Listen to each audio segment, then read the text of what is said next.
حضرت حکیم الامہ قدس اللہ تعالیٰ سرہ نے فرمایا کہ نور ایمان کو کامل کرنے کا طریقہ ذکر و فکر ہے، جس کو اللہ تبارک و تعالیٰ نے قرآن کریم میں اس طرح ارشاد فرمایا کہ بل تنظر نفس ما قدمت لغد، ہر شخص کو چاہیے کہ یہ سوچتا رہے کہ اس نے کل کے واسطے کیا سامان کیا ہے، یعنی اپنے اعمال کا محاسبہ کرتا رہے کہ آج دن میں کتنے نیک کام ہوئے، جو نیک کام ہوئے ہیں ان پر اللہ تعالیٰ کا شکر ادا کرے، اور جو گناہ ہوئے ہیں ان سے توبہ استغفار کرے، جو بات کہے سوچ کر کہے، جو کام کرے پہلے اس کے انجام کو سوچے، مراقبات کرے بالخصوص مراقبہ موت، اور اگر موت کو سوچنے سے کسی کا دل گھبراوے تو حیات کو سوچے کہ اس حیات سے ابھی ایک دوسری حیات ہے جو خیر بھی ہے، زیادہ باقی رہنے والی بھی ہے، بہت لذیذ بھی ہے، اور بہت زیادہ پسندیدہ بھی ہے۔ پھر یہ خیال کرے کہ یہ چیزیں جب ملیں گی جب میں خدا کے حکموں کی پابندی کروں گا، اس سے رغبت پیدا ہوگی اور اعمال صالحہ سرزد ہوں گے۔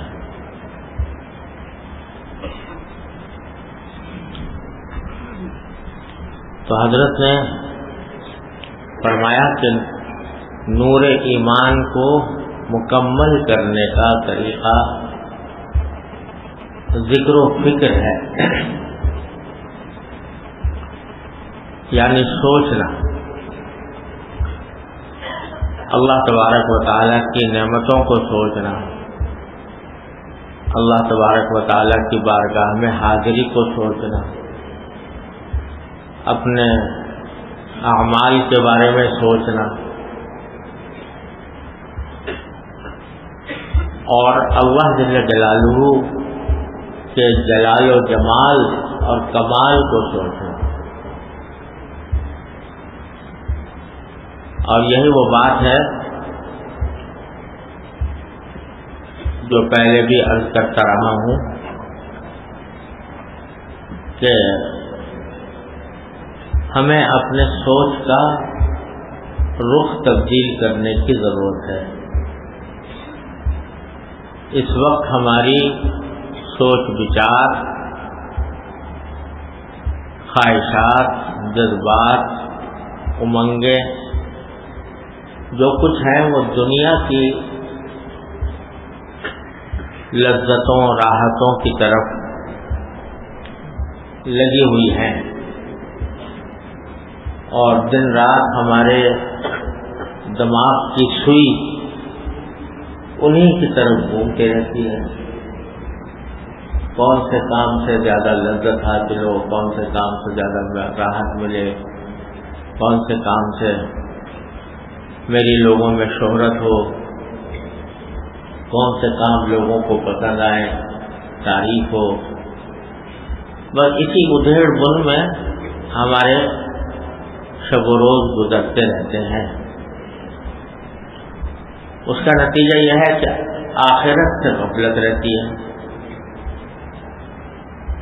آخرت سے غفلت رہتی ہے کہ پتہ نہیں کس وقت اللہ تبارک و تعالیٰ کی طرف سے بلاوا آ جائے،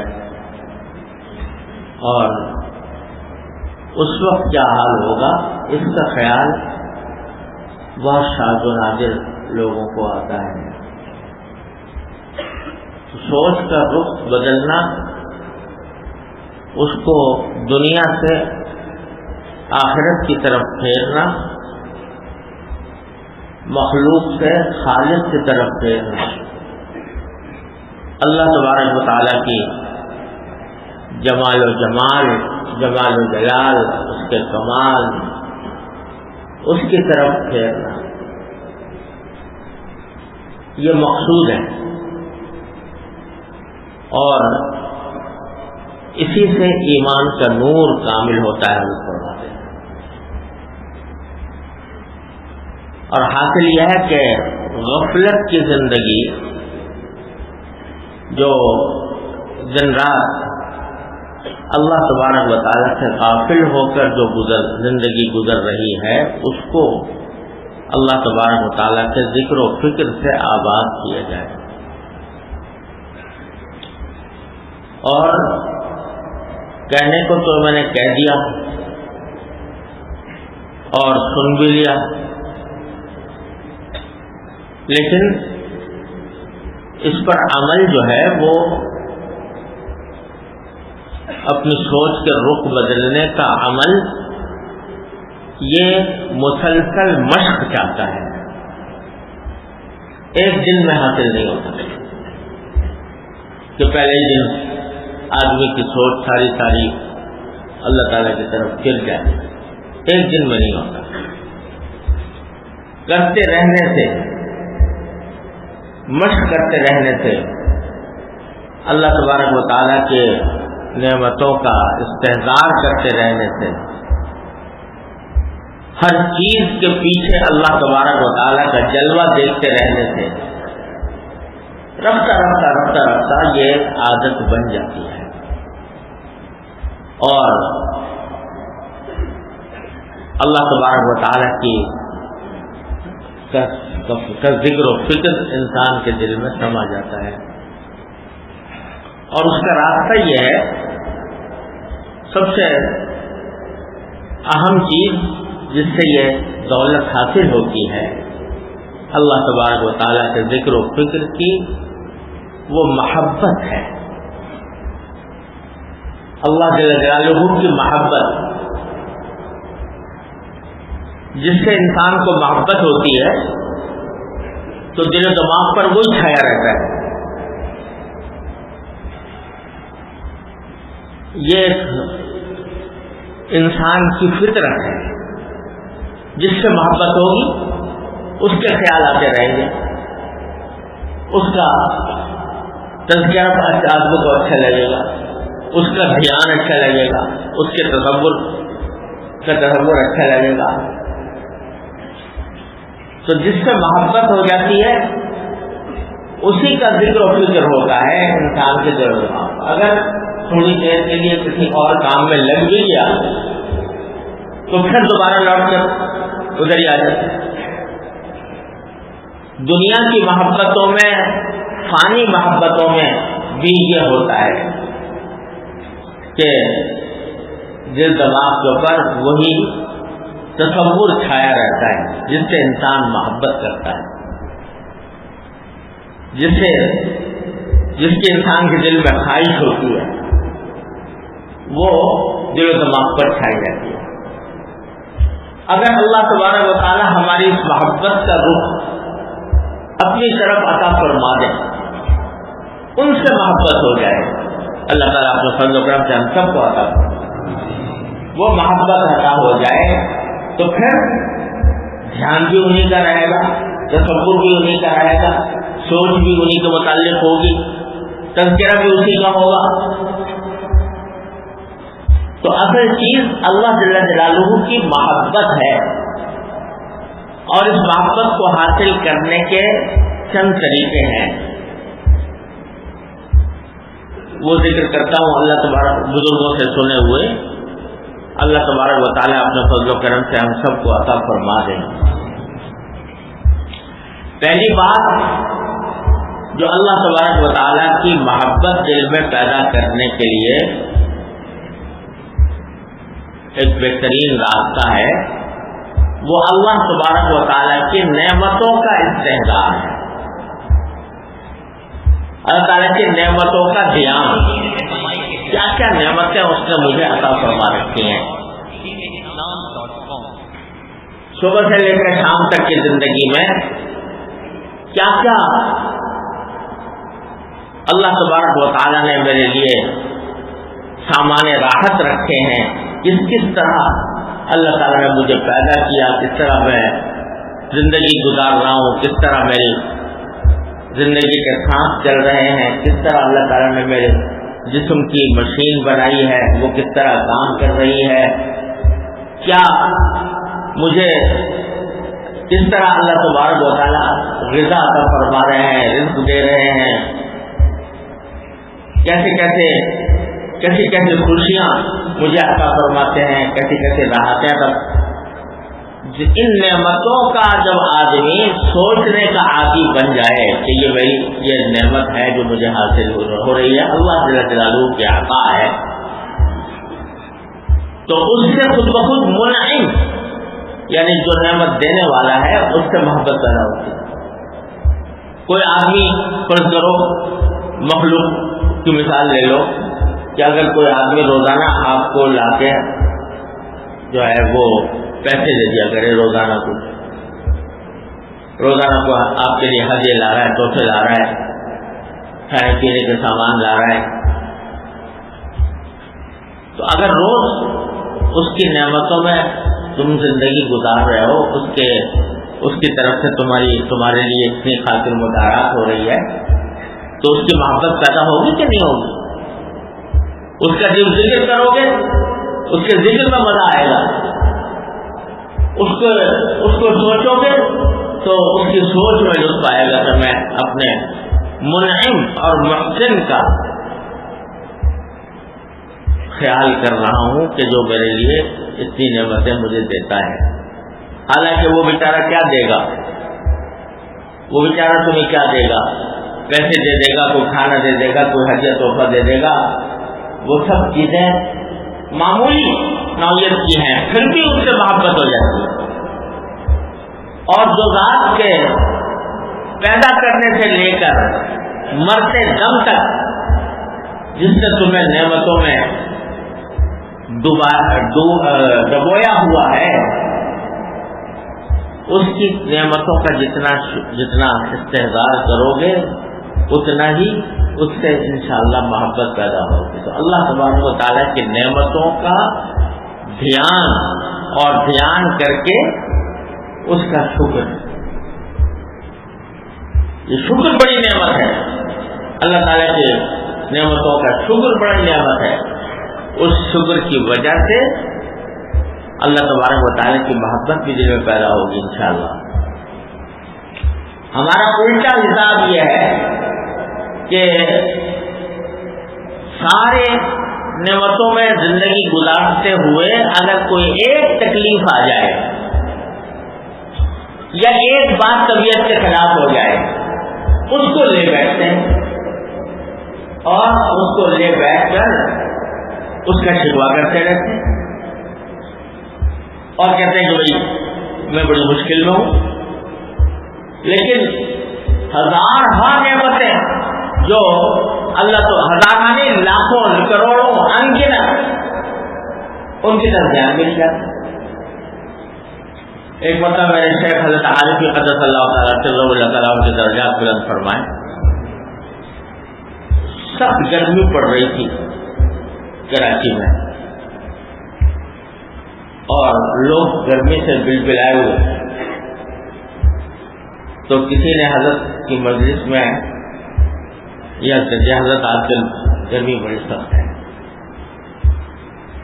تو حضرت نے فرمایا کہ بھائی تمہیں یہ گرمی کی سختی تو یاد رہی، لیکن اس گرمی کے نتیجے میں اللہ تبارک و تعالیٰ نے کیا کیا نعمتیں دے رکھی ہیں اس کی طرف دھیان نہ ہوا۔ یہ گرمی جو ہے کتنے جراثیم کو مار رہی ہے، کتنی بیماریاں اس کی وجہ سے دور ہو رہی ہیں، اس گرمی کے نتیجے میں کتنی کھیتیاں پک رہی ہیں، کتنے پھل پک رہے ہیں۔ یہ گرمی ہی تو ہے جس کے نتیجے میں فصلیں تیار ہوتی ہیں، جس کے نتیجے میں پھل پکتے ہیں۔ مدینہ منورہ مکہ مکرمہ میں، مدینہ منورہ میں خاص طور پر جو سخت ترین گرمی کا زمانہ ہوتا ہے، کھجوریں اسی میں پکتی ہیں، وہ سب گرمی کے موسم میں پکتی ہیں. تو گرمی تو بہت شدید ہوتی ہے، لیکن اتنی ہوتی ہے کہ بعض اوقات فجر کے وقت میں بھی آدمی محسوس کرتا ہے کہ لو چل رہی ہے فجر کے وقت میں بھی. لیکن اسی گرمی کے اندر وہ کھجوریں پک رہی ہوتی ہیں جو سارے سال مزے سے کھاتے ہو، اور جس کے اوپر بے شمار انسانوں کی معیشت کا دار و مدار ہے. تو فرمایا یہ تو زبان پہ آ گیا کہ گرمی بڑی سخت ہے اور اس کی جو تکلیف پہنچ رہی اس کا بھی ذکر کر دیا. لیکن اس گرمی کے ذریعے اللہ تبارک و تعالیٰ نے جو بے شمار نعمتیں تمہیں عطا فرما رکھی ہیں اس کا دھیان نہیں. تو اگر اللہ تعالیٰ یہ دیکھنے والی نگاہ دے دے جو حضرت والا نے ارشاد فرمائی کہ دیکھو تو ہر تکلیف کے اندر بھی یقیناً ہر تکلیف کے اندر بے شمار مصلحتیں، بے شمار حکمتیں، اللہ تبارک و تعالیٰ کی بے شمار نعمتیں ہر تکلیف کے اندر موجود ہوتی ہیں. تو لیکن دیکھنے والی آنکھ چاہیے، سوچنے والا دماغ چاہیے، دھیان رکھنے والا دل چاہیے، تو وہ اس نعمتوں کی طرف دھیان کرتا ہے. میرے حضرت والد ماجد قدس اللہ تعالیٰ سے اللہ تعالیٰ ان کے درجات بلند فرمائے، وہ اس بات کو بڑے بلیغ انداز میں تعبیر فرمایا کرتے تھے کہ ہم لوگ واقعات کو الٹا پڑھتے ہیں. الٹا پڑھتے ہیں کیا مانا کہ اگر اس کو سیدھا پڑھ کر دیکھو تو کائنات میں پیش آنے والا کوئی واقعہ ایسا نہیں ہے کہ جو مال کا نعمت نہ ہو اللہ تبارک و تعالیٰ. لیکن ہم چونکہ الٹا پڑھتے ہیں تو اس واسطے وہی واقعہ ہمارے لیے تکلیف کا اور صدمے کا سبب بن جاتا ہے. یہ بات ارشاد فرمائی کہ حضرت والد ماجد نے میرے بڑے مرحوم بھائی کی وفات کے موقع پر، جبکہ حضرت والد صاحب علیہ کے بڑے چہیتے صاحبزادے تھے، مولانا محمود اشرف صاحب کے والد، اور تقریباً جوانی میں انتقال ہوا، ان کا خدمہ پہنچا ہوا تھا. اس وقت فرمایا کہ ہم واقعات کو الٹا پڑھتے ہیں. الٹا کس طرح پڑھا کہ اچھا خاصے جوان آدمی تھے، 50 سال عمر تھی، اور ابھی بیٹوں کی شادی بھی نہیں دیکھی تھی اور انتقال ہو گیا. لیکن فرمایا اس کو سیدھا پڑھو، سیدھا اس طرح پڑھو کہ مرنے کا وقت تو متعین تھا اللہ تبارک و تعالیٰ کی طرف سے. ہر انسان گنی ہوئی گھڑیاں لے کر آتا ہے، لہذا وہ تو متعین تھا. لیکن وہ موت جو کہ آنے ہی والی تھی، اس کے صدمے کو کم کرنے کے لیے اللہ تبارک و تعالیٰ نے کتنے اسباب مہیا فرمائے کہ وہ حج کر کے آئے تھے، اللہ تعالیٰ نے ان کو پاک صاف کیا حج کے نتیجے میں، پھر واپس آ گئے، اپنے والدین سے بھی ملاقات کی. مولانا محمود اشرف صاحب اس زمانے میں مدینہ منورہ میں پڑھتے تھے، تو ان سے بھی ملاقات ہو گئی، ان کو خدمت کا بھی موقع مل گیا. آ کر اپنے دوست احباب سے ملاقات بھی ہو گئی اور ان کی دعوت بھی کر لی. تو وقت تو آنا تھا، لیکن اس آنے کے لیے اللہ تبارک و تعالیٰ نے کیسے اسباب جمع فرمائے کہ اس کے نتیجے میں وہ وقت، اس وقت کے آنے سے پہلے اللہ تبارک و تعالیٰ نے یہ نعمتیں عطا فرما لی. تو فرمایا یہ ہے سیدھا پڑھنے کا راستہ. اور ہم ہر واقعے کو الٹا پڑھتے ہیں، اس کے نتیجے میں گھبراتے ہیں، پریشان ہوتے ہیں، شکوے کرتے ہیں. ورنہ اللہ تبارک و تعالیٰ کی نعمتوں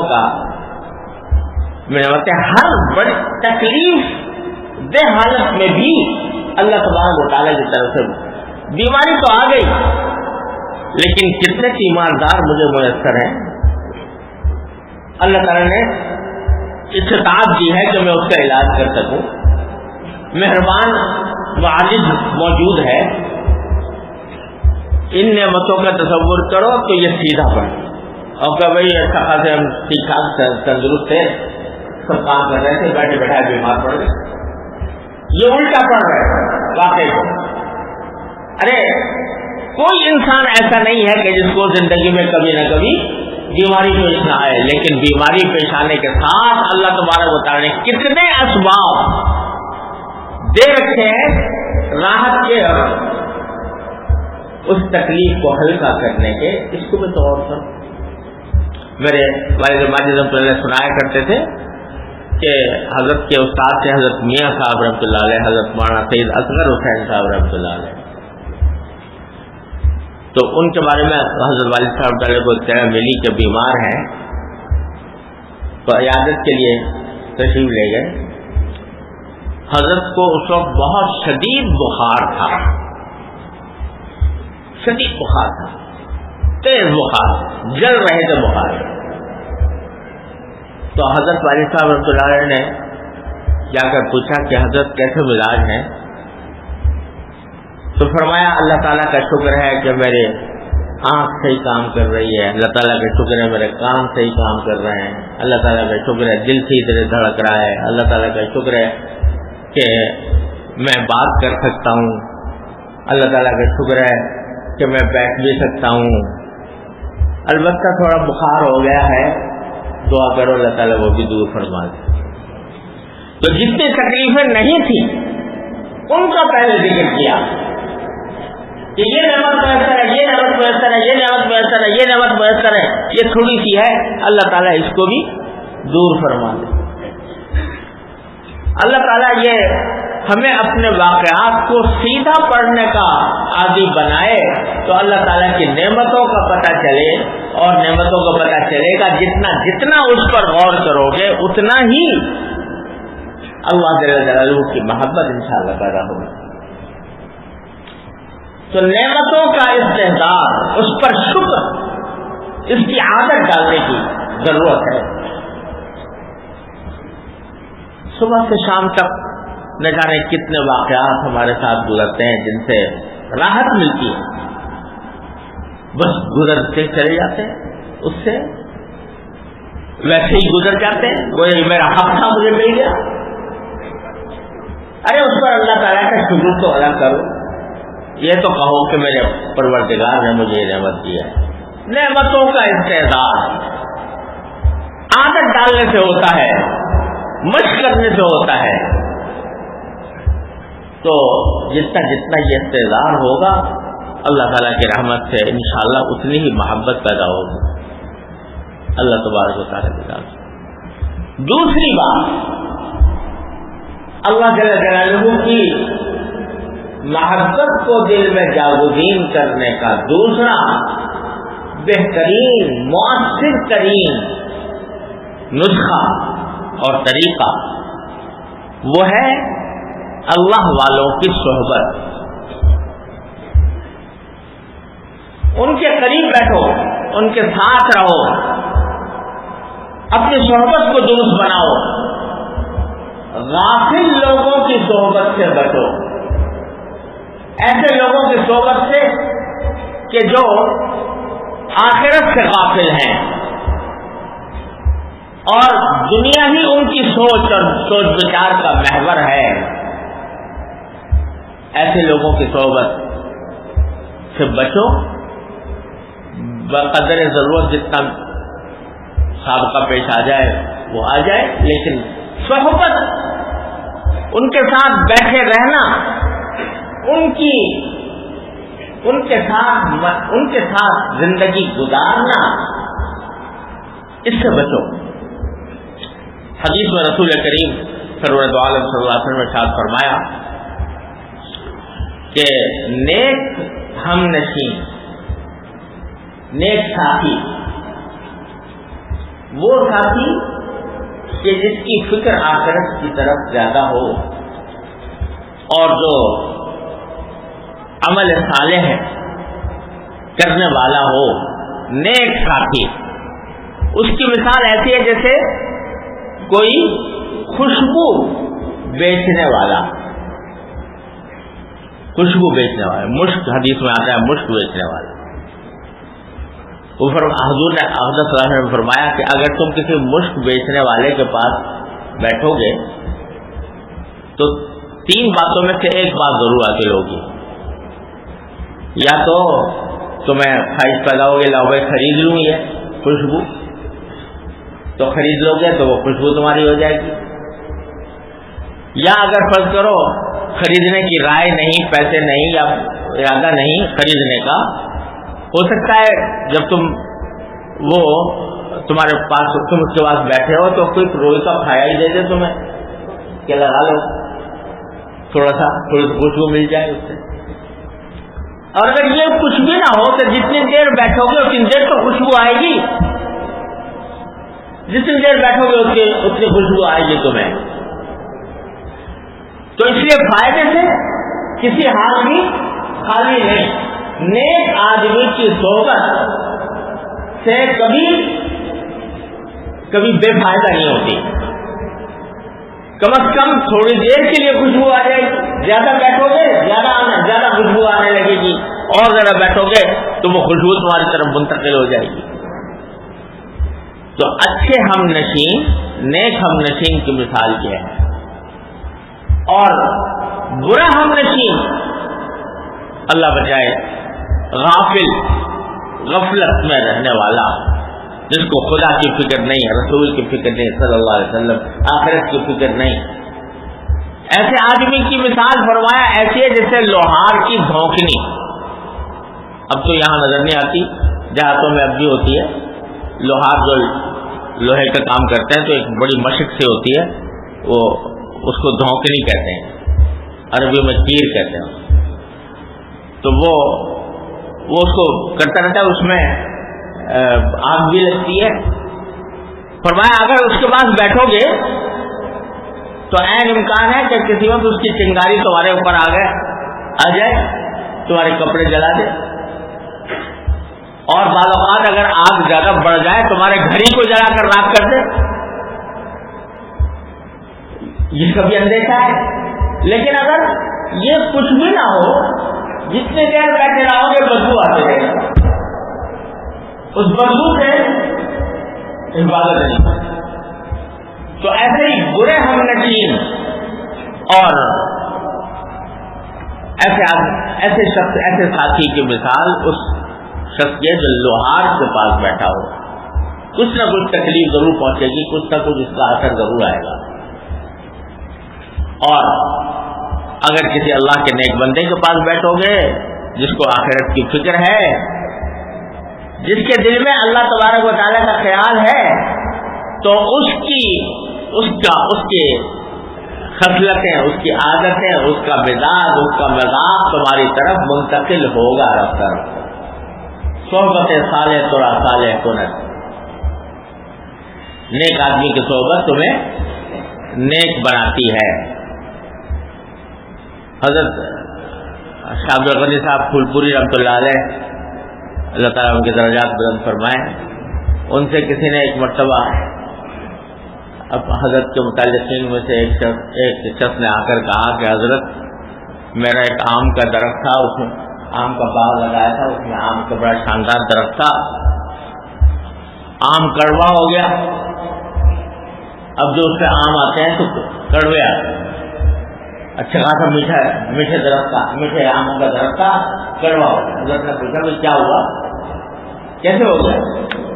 کہا کہ جی برابر میں ایک نیم کا درخت تھا، اس کی شاخیں آ کر آم کے درخت کے ساتھ مل گئی، تو وہ نیم کی کڑواہٹ جو ہے وہ آم کی طرف منتقل ہو گئی۔ تو حضرت نے فرمایا کہ اللہ میاں نے تمہیں ایک منظر دکھا دیا بری صحبت کا، کہ بری صحبت جب آدمی اختیار کرتا ہے تو اس کی کڑواہٹ منتقل ہو جاتی ہے، اور میٹھے پھل کے درخت کو بھی کڑوا بنا دیتی ہے۔ تو اگر تمہارا اٹھنا بیٹھنا، تمہاری تفریحات، تمہارے مجلسیں، تمہارا کھیل کود، وہ اگر ایسے لوگوں کے ساتھ ہو جو غفلت میں پڑے ہوئے ہیں اور دن رات اسی زمین کے ساتھ اس میں بیٹھتے ہو تو ان کی کرواہٹ تمہارے اندر منتقل ہے. تو صحبت کو درست کرنے کی فکر کرو. ایک تو اللہ والوں کی صحبت جتنی ہو سکے ان کے پاس بیٹھو, ان کے ساتھ اٹھنا بیٹھنا رکھو. اور لوگ کہتے ہیں کہ بھئی اللہ والے کہاں سے لائیں, اللہ والے کہاں سے لائیں. حضرت والد صاحب رحمۃ اللہ علیہ اللہ تعالیٰ ان کے درجات بلند فرمایا کرتے ہیں. آج لوگ پوچھتے ہیں کہ بھئی اللہ والے تو پہلے کبھی ہوا کرتے تھے, حضرت جنید بغدادی اور حضرت شبلی اور شیخ عبد القادر جیلانی, اور اگر ہمارے قریب میں دیکھو تو حضرت گنگوئی, حضرت تھانوی وغیرہ. اب کہاں سے لائیں؟ تو حضرت ماجد صلی اللہ تعالیٰ سے فرمایا کرتے تھے, اللہ تعالیٰ ان کے درجات بلند فرمائیں, کہ ارے بھائی اللہ تعالیٰ نے جب یہ فرمایا کہ اتقوا اللہ وکونوا مع الصادقین, تو یہ حکم قیامت تک کے لوگوں کے لیے ہے. قیامت تک کے لوگوں کے لیے یہ حکم ہے کہ اچھے لوگوں کی صحبت اختیار کرو. اگر اچھے لوگ فنا ہو جائیں دنیا سے تو اس کا مطلب یہ کہ اللہ تبارک و تعالیٰ نے ایسا حکم دے دیا جس پر عمل کرنا ممکن ہے. لہٰذا یہ آیت بشارت ہے اس بات کی کہ اللہ والے باقی رہیں گے, قیامت تک رہیں گے. ہاں درجات میں فرق ہوتا ہے, درجات میں فرق ہوتا ہے. کوئی آج آ کے تلاش کرے گا شیخ عبد القادر جیلانی چاہیے مجھے, تو وہ نہیں ملیں گے. اور حضرت حاکم المقدس صلی اللہ علیہ وسلم اس کی مثال یہ دیتے تھے کہ بھائی کوئی شخص کہنے لگے میں بیمار ہوا تو مجھے تو حکیم اجمل خان ہی چاہیے میرے علاج کے لیے, اور کیونکہ اب جو ہے یہ ایسی خصوصی قسم کے حکیم ہیں تو اس واسطے اب میں علاج ان کا نہیں کروں گا. کچھ کرے گا ایسا؟ چلو ٹھیک ہے بھائی, حکیم اجمل خان مرحوم نہیں رہے, لیکن جیسے کیسے بھی ہیں تو یہی ہیں میرے لیے, تو ان کے بعد آدمی چلے. تو اس واسطے یہ سمجھنا کہ مجھے وہی جنید الشبلی ہی چاہیے, یہ محض شیطان کا دھوکہ ہے. اور حضرت حکیم المقدس صلی اللہ تعالی وسلم نے ایک عجیب بات فرمائی ایک موقع پر. فرمایا کہ جب کوئی اللہ کا ولی اس دنیا سے رخصت ہوتا ہے تو اللہ تبارک و تعالیٰ کی سنت یہ ہے کہ ایک اور ولی پیدا فرماتے ہیں. وہ دنیا ولی اولیاء سے خالی نہیں ہوتی کبھی. تو ہمارے آپ کے لیے, ہمارے آپ کے اصلاح کے لیے الحمدللہ ہر دور میں ایسے لوگ موجود رہے کہ جس کی صحبت سے فائدہ پہنچے. تو صحبت اور اپنے دوستوں کا حلقہ یہ بھی صحبت کا ایک بہت بڑا حصہ ہے. یعنی صرف یہی نہیں کہ جو مصلح کے پاس جا کر آدمی بیٹھے, وہ تو ہے ہی ہے, لیکن اپنے دوستوں کا حلقہ جن کے ساتھ اٹھنا بیٹھنا ہو, جن کے ساتھ کھانا پینا ہو, جن کے ساتھ تفریحات ہو, جن کے ساتھ آدمی اپنی خوش طبعی کے اوقات گزارے, وہ لوگ بھی ایسے منتخب کیے جائیں جو غفلت میں نہ ہوں. میرے والد ماجد صلی اللہ علیہ وسلم سنایا کرتے تھے کہ حضرت خواجہ عزیز الحسن صاحب مجذوب رحمۃ اللہ علیہ, جو حضرت حکیم الامت مولانا تھانوی رحمۃ اللہ علیہ کے بڑے اجل خلفاء میں سے تھے, ڈپٹی کلیکٹر تھے اپنے زمانے. اس زمانے میں ڈپٹی کلیکٹر بڑی چیز ہوا کرتی تھی, بہت بڑا عہدہ ہوتا تھا, انگریزی خان. لیکن حضرت کے خدمت میں آ گئے تو دنیا ہی بدل گئی. تو حضرت والد صاحب فرماتے تھے کہ ایک مرتبہ ہم حضرت مفتی محمد حسن صاحب رحمۃ اللہ علیہ, جو حضرت تھانوی رحمۃ اللہ علیہ کے وہ بھی بڑے اجل خلفاء, امرتسر میں ان کا مدرسہ تھا, تو وہاں اجتماع تھا. حضرت مفتی صاحب بھی تھے, حضرت والد صاحب بھی تھے، حضرت خواجہ عزیز حسن مجذوب صاحب بھی تھے، اور حضرت کے اور متعلقین بھی تھے. تو حضرت مفتی محمد حسن صاحب رضی اللہ عنہ نے دعوت کی کھانے کی، اور اس کے بعد آموں کا موسم تھا تو سب نے آم کھائے، اور اس دوران ہنسی مذاق کی بھی باتیں بھی ہوتی رہی، کیونکہ شریعت کا مطلب یہ نہیں ہوتا کہ آدمی بالکل ہی خشک ہو کر رہ جائے، تو وہ بھی ہوتی نہیں. اور حضرت خواجہ صاحب چونکہ شاعر آدمی تھے تو شعر بھی سناتے رہے، خوب مجلس ہوئی. آخر میں حضرت خواجہ صاحب نے پوچھا کہ بھائی یہ ہم نے کھانا وانا بھی کھایا، باتیں بھی کی، شعر بھی پڑھے سنے، بتاؤ کس کس کو غفلت ہوئی اس پوری مجلس میں؟ تو لوگوں نے کہا کہ حضرت ایسا لگتا ہے کہ ہم تو کھانے پینے میں لگ گئے. تو فرمایا کہ نہیں، الحمدللہ مجھے اس پورے عرصے میں ایک لمحے کے لیے بھی غفلت نہیں ہوئی، یعنی کھانے کے وقت بھی اور ہنسی مذاق کے وقت میں بھی دل کا کانٹا وہ ایک ہی طرف لگا رہا، دل کا کانٹا اسی طرف، دل کی سوئی اسی طرف تھی. جو کچھ ہو رہا تھا وہ اللہ تعالیٰ کی نعمتوں کا اندر شمار کر کے اس کا دل شکر ادا کر رہا تھا، اور یہ احساس تھا کہ جو کچھ کر رہا ہوں، جو کچھ مل رہا ہے وہ اللہ جل جلالہ کی طرف سے عطا ہے.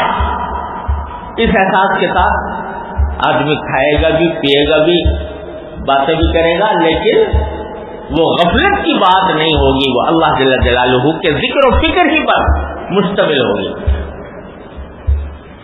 تو جب اللہ تبارک و تعالی یہ عادت ڈال دیتے ہیں نا اللہ تعالیٰ کے نعمتوں کے اوپر شکر ادا کرتے کہ اس کے استعداد کی، تو کیسی حالت کیوں نہ ہو، لیکن دل کی سوئی جو ہے وہ اللہ تعالیٰ کی طرف رہتی ہے، اس کا شکر ادا کرتے رہتی ہے. تیرا جمال ہے، تیرا خیال ہے، تو ہے، تیرا جمال ہے، تیرا خیال ہے، تو ہے، مجھے یہ فرصت کاوش کہاں سے کیا ہو. جس حالت میں ہوں وہ اسی کی عطا ہے، اسی کی مہربانی ہے، اسی کا کرم ہے. اس کرم کا احساس ہر آن دل پر رہتا ہے. یہ ایسے لوگوں کی صحبت سے یہ چیز حاصل ہوتی ہے کہ کسی بھی حال میں ہو انسان، لیکن اللہ جل جلالہ کی نعمتوں کا استحضار رہتا ہے، اور اس کی وجہ سے اس کا ذکر، اس کے فکر سے دل آباد رہتا ہے. اللہ تعالی ہمیں آپ کو بھی عطا فرمائے. اور بھائی ایک آخری بات، یہ اللہ جل جلالہ